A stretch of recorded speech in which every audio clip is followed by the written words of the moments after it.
जय जगन्नाथ। जय किशोरी जी। राधे राधे। बंधुगण, वृंदावनर 13तम अध्याय को आपण को स्वागत। ए अध्यायर नाम गुलाब सखी। ब्रिजभूमि रे बरसानार महात्म्य अनन्य अटे। श्री किशोरी राधाराणी जन्मस्थान तथा लीलाखेलार भूमि होछि बरसाना। ब्रजभूमि तथा बरसाना जन्म नेबा ए मनुष्य जन्म पाई एक बड़ कथा।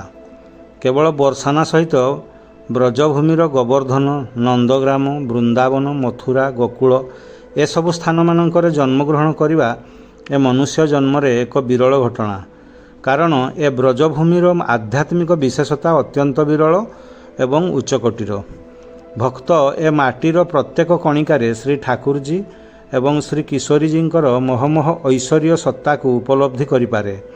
माटी को मथारे लगाए भूमि रे गड़ी जाए, ताकू लगे ए माटीर प्रत्येक कणिका सहित श्री ठाकुरजी एवं श्री किशोरीजी तार शरीर में बली हो गले। ए माटी रे अनेक भक्तंकर आविर्भाव घटी। ए माटी रे अणहिंदू भक्तंकर मध्य अभाव नहीं। तन्मध्यरु बरसाना रे जन्म नैथिबा मुसलमान भक्त गुलाब खान अन्यतम। आज भी बरसानार पिली पखर पाखरे गुलाबंकर चबूतरा रही अछि। जदिओ तांको जन्म हिंदू परिवार रे होई नथिला, किंतु ब्रजरे जन्मी थिले पुणी बरसाना रे श्री किशोरीजींकर चरण रे। यह एक बड़ कथा थिला। गुलाब प्रतिदिन श्रीजींक मंदिर को जाउथिले। संगीत वाद्य सारंगी और किशोरीजींकर संगीत रे से निपुण थिले। श्रीजींकर मंदिर रे जेबे संकीर्तन नृत्य गीतर समाज बसुथिला, गुलाब सारंगी बजाइबा पई जाउथिले। राधा राधा नाम से एते शुणुथिले कि तांकर एमिति अभ्यास होईगला कि बिना राधा नाम रे तथा बिना श्री राधांकर दर्शन रे से शांति रे रही पारु नथिले। बरसानार भानुगढ़ पहाड़र उच्च शिखर रे थिबा श्री राधाराणी मंदिरर बालकोनी अर्थात आटारी बा उच्चा आटारी रे सर्वदा संगीत नृत्यर आसर रे सारंगी बजाइबार कामटी गुलाबजी करुथिले। गुलाब युवक हेले, निज मुसलमान संप्रदाय रे विवाह कले। समय अनुसार गोटे कन्या संतान बा लाली तांको कलकु आसीगला। निज संप्रदाय मुसलमान हिसाब रे तार नामकरण हैला। हेले बरसाना रे गोटे परंपरा रही। छोट कन्या संतान मानकु राधाराणी, श्यामाजू बा किशोरीजी संबोधन करी थांती लोक माने। तेणु गुलाब तांको कुनी झील को राधा डाकुथिले। छोट संसार चलीथिला ठीक ठाक। हेले गुलाबंक स्त्री हठात दिने असुस्थ हेले एवं देहत्याग कले। एथिरे गुलाब भांगी पड़िले। झील राधा को लालन पालन कले। झील राधा जेबे टिकिए बड़ होई उठिला, गुलाब ताकू सांगरे धरी श्री राधाराणी मंदिर बरसाना को घेनी जिबा आरंभ कले। सेठारे जेबे करताली बाजुथिला, मृदंग बाजुथिला, राधा राधा नामर ध्वनि होउथिला, तो गुलाबंकर झील राधा मध्य बसी रही पारु नथिला। ताले ताले नृत्य करुथिला। झीर नृत्य देखि गुलाब खानर राधा प्रेम चरम सीमार उपनीत होई उठुथिला। अति प्रेम रे सारंगी को आहुरी सुमधुर करी बजाउथिले। एमिति समय गड़ी चलिला। एबे झील राधा बड़ होईगला, विवाह वयस होईगला। बरसाना और राधाराणी मंदिर गोस्वामी समाज समस्त परिचित लोक माने गुलाब और तार झील राधा को बहुत भल पाउथिले। सेमाने गुलाब को कहिले, गुलाब तुम झील बड़ होईगलानी, एबे तार विवाह कराई दियो। यह शुणी गुलाब बड़ अस्थिर होईगला। भाविला जदि झील को बाहा देई देबी तेबे काहाकू सहारा करी बंचिबी। विवाह करिवार व्यवस्था मध्य नाही। यह कही झीवर बाहागर को टाड़ी दउथिला गुलाब। हेले बरसानार किछि धनी लोक बाहागर पई समस्त खर्च देले एवं गुलाब तार झील राधा को बरसाना निकटस्थ गोटे ग्राम रे विवाह कराइदेला। जेमिति झील बाहा होई पर घर को चलीगला, गुलाबर मन भारी होईगला, अस्थिर होईगला, दुखरे भांगी पड़िला। झील राधा बिना किपरि जीवन कटाइब भाभी पारु नथिला। पुत्रीर नाम थिला राधा। श्री राधा श्यामाजू श्री लालींक प्रति भक्तिभाव मध्य गुलाबर जीवन रे अन्य एक सहारा थिला। कथारे अछि ना, भक्ति जेबे आनंद रे करा जाए तार प्रभाव जेते न पड़े, भक्ति जेबे विरह रे करा जाए तार प्रभाव बहुत गुण अधिक हो जाए। विरह रे अर्थात कांदी कांदी लतकपूर्ण नयन रे अत्यंत अस्थिर चित्तरे एवं स्थिति रे जेबे आपण କାହାକୁ ବି ଡାକିବେ ତେବେ ସେ ଡାକ ଏତେ ପବିତ୍ର ଏତେ ଶୁଦ୍ଧ ବନିଯିବ କି ତାହା ଅତ୍ୟନ୍ତ ଫଳଦାୟୀ ସାବ୍ୟସ୍ତ ହୋଇ ଉଠିବ। ଅତ୍ୟନ୍ତ ସଙ୍କଟରେ ପଡ଼ିଥିବା ପ୍ରାଣୀର ଭକ୍ତି ବିରହ ଯୁକ୍ତ ହୋଇ ଉଠେ। ତାହା ପ୍ରାଣେଶ୍ୱର ଭଗବାନଙ୍କ ନିକଟରେ ପହଞ୍ଚିଯାଏ। କର୍ମ ଜାଣି ଫଳର ବ୍ୟବସ୍ଥା ମଧ୍ୟ ପ୍ରାଣେଶ୍ୱର ଭଗବାନ କରିଦେଇଥାନ୍ତି। ବିପତ୍ତି ବେଳେ ପ୍ରେମ ପବିତ୍ର ହୋଇଯାଏ, ଆରାଧନା ପବିତ୍ର ହୋଇ ଉଠେ। ଆଜି ପର୍ଯ୍ୟନ୍ତ ଗୁଲାବ ରାଧା ରାଧା ହେଉଥିଲା, କାରଣ ଝିଅର ନାମ ଥିଲା ରାଧା। ଏବେ ଝିଅ ଶାଶୁଘର ଚାଲିଗଲା ପରେ ଗୁଲାବ ଖାଁର ସ୍ଥିତି ଏପରି ବିରହଯୁକ୍ତ ହୋଇ ଉଠିଲା କି ନିକୁଞ୍ଜେଶ୍ୱରୀ ଶ୍ରୀ ରାଧାରାଣୀ ନିକୁଞ୍ଜରେ ବସି ଗୁଲାବ ଖାଁ ପାଇଁ ବ୍ୟାକୁଳିତ ହୋଇ ଉଠିଲେ। ସିଂହାସନରେ ସ୍ଥିର ଭାବରେ ବସି ରହିପାରିଲେନି। ସିଂହାସନ ଛାଡ଼ି ଚାଲିଯିବାକୁ ଗଲାବେଳକୁ ତାଙ୍କର ସଖୀ ବିଶାଖା କହିଲା, ହେ ରାଧାରାଣୀ, ସେ ଗୁଲାବ ଖାଁ ତା ଝିଅକୁ ଡାକୁଛି, ତୁମକୁ ଡାକୁନାହିଁ। ଶ୍ୟାମାଜୁ ଏହା ଶୁଣି କହିଲେ, ଏ ରାଧା ରାଧା ନାମ ଧରି ଯିଏ ବି ଡାକିବ, ଅନ୍ତର ଖୋଲି ଡାକିବ, ମୁଁ ଯିବି।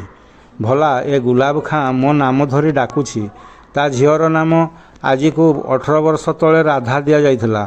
ମୋ ନାମ ତ ଆଜିଠୁ 5000 ବର୍ଷ ତଳରୁ ଦିଆଯାଇଛି।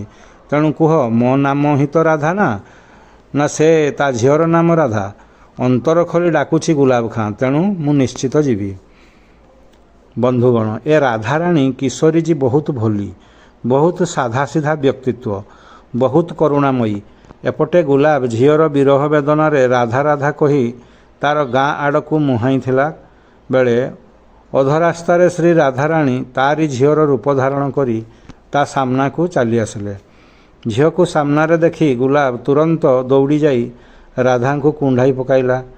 ଆରେ ଏ କ'ଣ? ରାଧା ଝିଅକୁ ସ୍ପର୍ଶ କଲେ ଯେମିତି ଅନୁଭୂତି ହେଉଥିଲା, ଆଜି ଏ କି ଅଦ୍ଭୁତ ଶିହରଣ ଏ ଦେହ ମନରେ ଘଟୁଛି।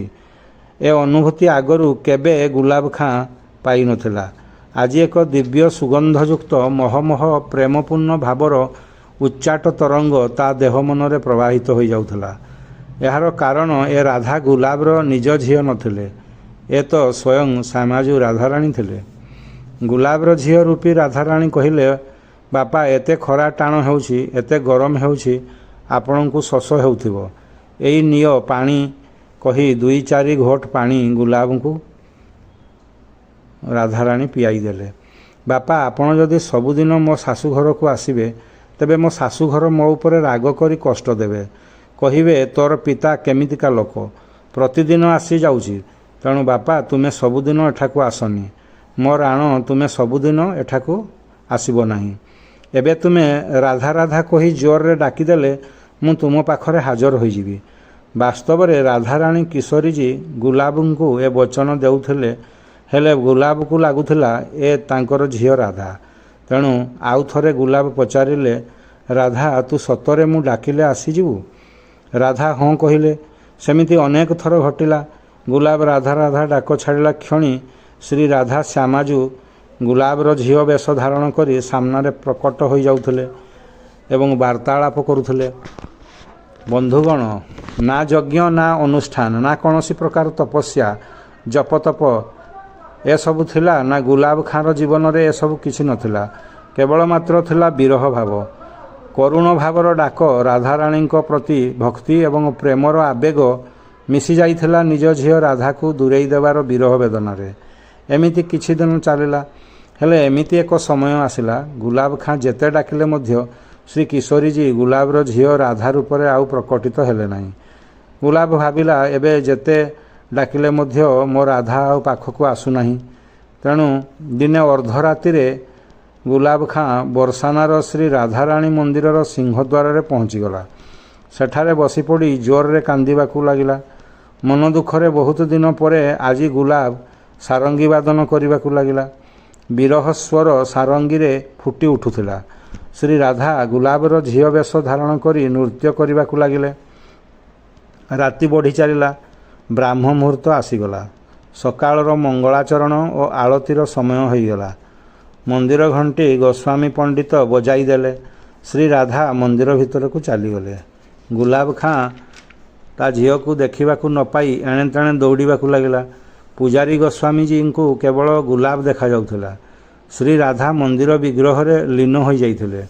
ସକାଳେ ଗୁଲାବ ବର୍ଷାନାର ଗଳିମାନଙ୍କରେ ରାଧା ରାଧା ଡାକି ଡାକି ବୁଲୁଥିଲା। 2-3 ଦିନ ପରେ ଆଉ ଗୁଲାବ ଖାଁ କାହାରି ନଜରକୁ ଆସିଲା ନାହିଁ। ସମସ୍ତେ ଖୋଜାଖୋଜି କଲେ ମଧ୍ୟ ଗୁଲାବ ଖାଁ ମିଳିଲା ନାହିଁ। ଲୋକେ ଭାବିଲେ ଝିଅ ରାଧାର ବିଚ୍ଛେଦ ସହି ନ ପାରି ଗୁଲାବ ଖାଁ ବୋଧହୁଏ ମରିଗଲା। ତା ଝିଅ ଘର ପାଖ ଗାଁରେ ବୁଝାସୁଝି କଲେ, ହେଲେ ଝିଅ ଗୁଲାବର ଠିକଣା ଦେଇପାରିନଥିଲା।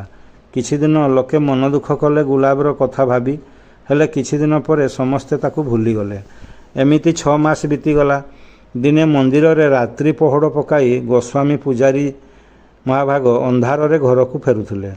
ଅନ୍ଧାର ଜଙ୍ଗଲ ମଧ୍ୟରୁ ଗୋଟିଏ ଡାକ ଶୁଭିଲା, ରାଧେ ରାଧେ ଗୋସ୍ୱାମୀଜୀ। ଗୋସ୍ୱାମୀଜୀ ପଛପଟକୁ ବୁଲି ଚାହିଁ ଦେଖିଲେ କେହି ନଥିଲେ, ହେଲେ ଶବ୍ଦ ଶୁଭୁଥିଲା ଗୁଲାବ ଖାଁର। ଗୁଲାବ ଖାଁକୁ ଗୋସ୍ୱାମୀଜୀ ଦେଖିପାରୁନଥିଲେ, ହେଲେ ଗୁଲାବ ଖାଁର ଶବ୍ଦ ଶୁଭୁଥିଲା। ଗୁଲାବ ଖାଁ କହୁଥିଲା, ଗୋସ୍ୱାମୀଜୀ ମୁଁ ଏ ନିକୁଞ୍ଜ ମଧ୍ୟରେ ଅଛି। ଗୋସ୍ୱାମୀଜୀ ନିକୁଞ୍ଜ ମଧ୍ୟରେ ଯାଇ ଦେଖନ୍ତି ତ ଗୁଲାବ ଖାଁ ସେଠାରେ ବସିଥିଲେ। ତ ଏହା ଦେଖି ଗୋସ୍ୱାମୀଜୀଙ୍କର ଆଶ୍ଚର୍ଯ୍ୟର ସୀମା ରହିଲା ନାହିଁ। କହିଲେ, ଆରେ ଗୁଲାବ, ତୁମକୁ ନେଇ ଏ ବର୍ଷାନାରେ ବେଶ ଚର୍ଚ୍ଚା ଚାଲିଛି, ତୁମେ କାଳେ ମରିଯାଇଛ। ଗୁଲାବ କହିଲା, ମୁଁ ମରିନି ଗୋସ୍ୱାମୀଜୀ, ମୁଁ ବଞ୍ଚିଛି। 6 ମାସ ତଳେ ମୋ ପୁତ୍ରୀ ବେଶରେ ଶ୍ରୀ ରାଧାରାଣୀ ଆସି ମୋତେ ତାଙ୍କ କୁଞ୍ଜରେ ସ୍ଥାନ ଦେଇଛନ୍ତି। ମୁଁ କୌଣସି ଭୂତପ୍ରେତ ନୁହେଁ, ମୋର ପ୍ରାଣ ଶରୀର ଛାଡ଼ି ନାହିଁ। ଶ୍ରୀ କିଶୋରୀଜୀ ଏବେ ଏ ନିକୁଞ୍ଜରେ ସାରଙ୍ଗୀ ବାଦନର ସେବା ମୋତେ ଦେଇଛନ୍ତି। ମୁଁ ସେ ସେବା କରି ବହୁତ ଦିବ୍ୟ ସୁଖ ପ୍ରାପ୍ତି କରୁଅଛି। ମୋର ନାମ ଶ୍ରୀ କିଶୋରୀଜୀ ଦେଇଛନ୍ତି ଗୁଲାବ ସଖୀ। ମୁଁ ଗୁଲାବ ଖାଁରୁ ଗୁଲାବ ସଖୀ ହୋଇଯାଇଛି। ଏ ନିକୁଞ୍ଜରେ ମୁଁ ବାସ କରୁଛି। ଏତିକି କହି ଗୋସ୍ୱାମୀଜୀଙ୍କର ଆଖି ଆଗରେ ଗୁଲାବ ଖାଁ ଅଦୃଶ୍ୟ ହୋଇଗଲା। ଯେଉଁ ସ୍ଥାନରେ ଅଦୃଶ୍ୟ ହୋଇଗଲା ସେ ସ୍ଥାନଟି ଥିଲା ବର୍ଷାନାର ସେହି ସ୍ଥାନ ପିଲି ପୋଖର। ଆଜି ସେଠାରେ ଗୁଲାବ ଖାଁର ଚବୁତରା ରହିଅଛି। ସେ ସ୍ଥାନକୁ ଗୁଲାବ ଖାଁର ସମାଧି କୁହାଯାଇ ନପାରେ, କାରଣ ଗୁଲାବ ଖାଁର ଶରୀର କେଉଁଠାରେ ମଧ୍ୟ ମିଳିନଥିଲା। ବନ୍ଧୁଗଣ, ଏ ବ୍ରଜଭୂମି ବର୍ଷାନାର ଏହା ଥିଲା ଏକ ଅଲୌକିକ ଘଟଣା। ଏମିତି ଅନେକ ଘଟଣା ବ୍ରଜଭୂମିର ଆଧ୍ୟାତ୍ମିକତାକୁ ଅଧିକ ବଳିଷ୍ଠ କରିପାରିଛି। ଆପଣମାନେ ଏହାକୁ ଗୋଟିଏ କାଳ୍ପନିକ କଥା ବୋଲି ଭାବିପାରନ୍ତି, ହେଲେ ଏ ସ୍ଥୂଳ ଦୁନିଆରେ ରହି ସୂକ୍ଷ୍ମ ଦୁନିଆକୁ ଦେଖିବା ସାଧାରଣ ମନୁଷ୍ୟ ପାଇଁ କଠିନ। ସୂକ୍ଷ୍ମ ଦୁନିଆକୁ ଦେଖିବା ବା ଅନୁଭବ କରିବା ପାଇଁ ସାଧନାର ଆବଶ୍ୟକତା ରହିଛି। ରାଧାରାଣୀ ବୈଷ୍ଣବ ସମ୍ପ୍ରଦାୟଙ୍କର ଦ୍ୱାରା ସର୍ବୋତ୍ତମ ଦେବୀ, ଜଣେ ଶାଶ୍ୱତ ଦିବ୍ୟ ରାଣୀ ଏବଂ ଦିବ୍ୟ ନାରୀ ପ୍ରତିରୂପ ଶ୍ରୀକୃଷ୍ଣଙ୍କର ବୋଲି ବିଚାର କରାଯାଏ। ଶ୍ରୀ ରାଧା ହ୍ଲାଦିନୀ ଶକ୍ତି ବା ଅତୀନ୍ଦ୍ରିୟ ସୁଖର ଉତ୍ସ ଅଟନ୍ତି। ସର୍ବୋତ୍ତମ ନିଃସର୍ତ୍ତ ପ୍ରେମ ଏବଂ ଭକ୍ତିର ସେ ମୂଳାଧାର ଅଟନ୍ତି, ଯାହା ଶ୍ରୀକୃଷ୍ଣଙ୍କୁ ମଧ୍ୟ ଆକର୍ଷଣ କରିପାରେ। ଯେମିତି ନିଆଁ ସହିତ ତାତିକୁ ଆମେ ଅଲଗା କରାଯାଇ ପାରିବା ନାହିଁ, ସେମିତି ଶ୍ରୀରାଧାଙ୍କୁ ଶ୍ରୀକୃଷ୍ଣଙ୍କ ଠାରୁ ଅଲଗା କରାଯାଇ ନପାରେ। ଶ୍ରୀରାଧା ଗୋଲୋକ ବୃନ୍ଦାବନ ନିବାସୀ। ବୈଷ୍ଣବ ମତରେ ଗୋଲୋକ ବୃନ୍ଦାବନ ହେଉଛି ସର୍ବୋତ୍ତମ ଆଧ୍ୟାତ୍ମିକ ବାସସ୍ଥଳୀ, ଯାହା ଶାଶ୍ୱତ ଏବଂ ଭଗବାନ ଶ୍ରୀକୃଷ୍ଣଙ୍କର ଘର ଅଟେ। ଏହା ବୈକୁଣ୍ଠ ଠାରୁ ମଧ୍ୟ ସର୍ବୋତ୍କୃଷ୍ଟ, ଯେଉଁଠାରେ ନିରବଚ୍ଛିନ୍ନ ଅତୀନ୍ଦ୍ରିୟ ପ୍ରେମ ସଦାସର୍ବଦା ବିରାଜମାନ କରୁଥାଏ, ଯେଉଁଠାରେ ପ୍ରତ୍ୟେକ ପାଦଚାରଣରେ ନୃତ୍ୟ ଏବଂ ପ୍ରତ୍ୟେକ ଶବ୍ଦରେ ସଙ୍ଗୀତ ଫୁଟି ଉଠୁଥାଏ। ଏହା ଏକ ସୂକ୍ଷ୍ମ ଦୁନିଆ, ଯାହାକୁ ଏ ଚର୍ମଚକ୍ଷୁରେ ଏବଂ ସାଧାରଣ ମନୋଭାବନାରେ ଅନୁଭବ କରାଯାଇ ନପାରେ। ସେଥିପାଇଁ ମାନସିକ ପ୍ରଶିକ୍ଷଣ ଏବଂ ପ୍ରସ୍ତୁତି ଦରକାର, ଯାହାକୁ ଆମେ ସାଧନା କହୁ। ସାଧନାର ପ୍ରଥମ ସୋପାନ ହେଉଛି ଐଶ୍ୱରୀୟ ଜ୍ଞାନ ଆହରଣ କରିବା। ଏହା ପୁସ୍ତକ ପଠନ ଏବଂ ଗୁରୁଙ୍କର ଶରଣାପନ୍ନ ଦ୍ୱାରା ହିଁ ସମ୍ଭବ ହୋଇପାରିବ। ବିଶେଷ କରି ରାଧାଙ୍କୁ ଜାଣିବାକୁ ହେଲେ ବିଭିନ୍ନ ଉପଲବ୍ଧ ପୁସ୍ତକର ପଠନ ଦରକାର, ଯେପରି ଗସ୍ଥପ୍ରିୟା ଦେବୀଙ୍କର ରାଧା ତତ୍ତ୍ୱ, ନମିତା ଗୋଖଲେଙ୍କର finding Radha the dance of love, ଲେଖିକା ପୂଜା ଚାଢ଼ାଙ୍କର in search of Radha I found Krishna, ସେମିତି ଡକ୍ଟର ଶୁଭାଙ୍ଗୀ ଶ୍ରୀଧଙ୍କରଙ୍କର ପୁସ୍ତକ ରାଧା ପ୍ରେମଲହରୀ, ଭାନୁମତୀ ନରସିଂହଙ୍କର ପୁସ୍ତକ ରାଧା ଏ ଟେଲ୍ ଅଫ୍ ଡିଭାଇନ୍ ଲଭ୍ ଏବଂ ହିତ ହରିବଂଶ ମହାପ୍ରଭୁଙ୍କର ପୁସ୍ତକ ରାଧା ରସ ସୁଧା ନିଧି ଇତ୍ୟାଦି ଅନେକ ପୁସ୍ତକ ଏବେ ଉପଲବ୍ଧ ରହିଛି। ଆମେ ଏସବୁ ପଠନ କରି ରାଧାଙ୍କ ବିଷୟରେ ଅନେକ ସାରା ତଥ୍ୟ ପାଇପାରିବା। ବନ୍ଧୁଗଣ, ଆମେ ଯେଉଁ ପିଲି ପୋଖର ବା ଦି ୟେଲୋ ପଣ୍ଡ ଯେଉଁଠାରେ ଗୁଲାବର ଚଉତରା ଅବସ୍ଥିତ, ସେହିଟି ଏକ ପୁଷ୍କରିଣୀ ଯେଉଁଠାରେ ଶ୍ରୀ ରାଧା ତାଙ୍କର ହାତ ଧୋଇ ଦେବାରୁ ସାରା ପୁଷ୍କରିଣୀର ଜଳ ହଳଦୀ ବର୍ଣ୍ଣ ହୋଇଯାଇଥିଲା। ତେଣୁ ତାର ନାମ ପିଲି ପୋଖର ହୋଇଅଛି। ଏହା ବର୍ଷାନାର ରଙ୍ଗେଲି ମହଲ ନିକଟରେ ଅବସ୍ଥିତ। ଜୁଲାଇ ଅଗଷ୍ଟ ମାସରେ ରାଧାଷ୍ଟମୀ ସମୟରେ ଏକ ଦିବ୍ୟ ଉତ୍ସବରେ ଏହି ପୁଷ୍କରିଣୀରେ ପାଣିକୁ ହଳଦୀ ଦ୍ୱାରା ହଳଦିଆ କରିଦିଆଯାଏ। ଏହି ପୁଷ୍କରିଣୀ ରାଧାକୃଷ୍ଣଙ୍କର ରାସଲୀଳାର ଏକ ସନ୍ତକ ଅଟେ। ବନ୍ଧୁଗଣ, ଆଶା ଆପଣମାନେ ବୃନ୍ଦାବନର ଏହି 13ତମ ଅଧ୍ୟାୟକୁ ପସନ୍ଦ କରିଥିବେ। ଲାଇକ୍ ଏବଂ ସେୟାର କରିବେ, ଚ୍ୟାନେଲକୁ ସବସ୍କ୍ରାଇବ୍ କରିବେ। ଭିଡ଼ିଓଟି ଦେଖିଥିବାରୁ ଧନ୍ୟବାଦ। ଜୟ ଜଗନ୍ନାଥ, ଜୟ କିଶୋରୀଜୀ।